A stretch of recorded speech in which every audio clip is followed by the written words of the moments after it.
Activists shut down traffic in Washington, D.C. as UN climate summit gets underway.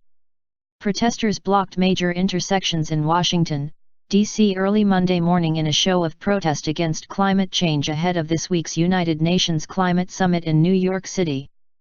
More than 60 countries will attend the summit, which begins today, and activists are seeking to pressure U.S. politicians and other world leaders to create legislation that will address climate change.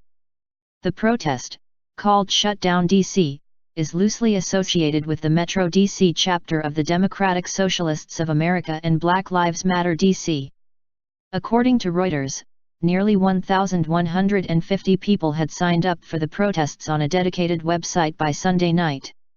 We hope by our actions on Monday, we can raise public awareness of this issue and understand it's just not going to be taken as business as usual, that we need some drastic action on climate change issues in the relatively near future, said a spokesman for Shutdowndc, Mike Golash, according to CBS News affiliate WUSA. The protests in Washington, D.C. were scheduled to take place on Monday in Farragut Square, Columbus Circle, Folger Park, and Hancock Park. Protesters blocked several major thoroughfares in the nation's capital. Some chained themselves to a sailboat at the intersection of 16th and K Streets, WUSA reported. D.C. police said in a statement that they are prepared for Monday's event. MPD is aware of the assembly. In regards to public safety planning, MPD does not discuss operational tactics. However, our Special Operations Division is equipped to handle First Amendment assemblies of any stature.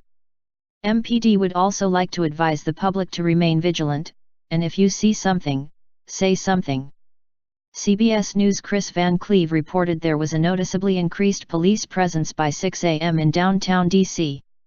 He said the police department has increased staffing to respond to the protests and encourages people to take the Metro train. The protests came as activists take an increasingly prominent role in the climate change debate. Earlier this month, Swedish climate activist Greta Thunberg arrived in New York City on Wednesday after traveling across the Atlantic Ocean in a zero-emission yacht.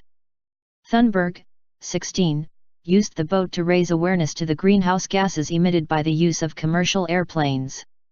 Last week, millions of people around the world walked out of their schools and workplaces to demand urgent action on climate change.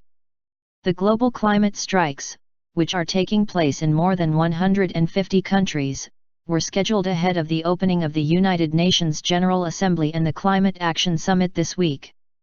In 2017, President Trump announced he would pull the United States out of the Paris Climate Agreement, claiming its conditions were unfair to U.S. businesses, workers, and taxpayers. "I was elected to represent the citizens of Pittsburgh, not Paris," Mr. Trump said at the time.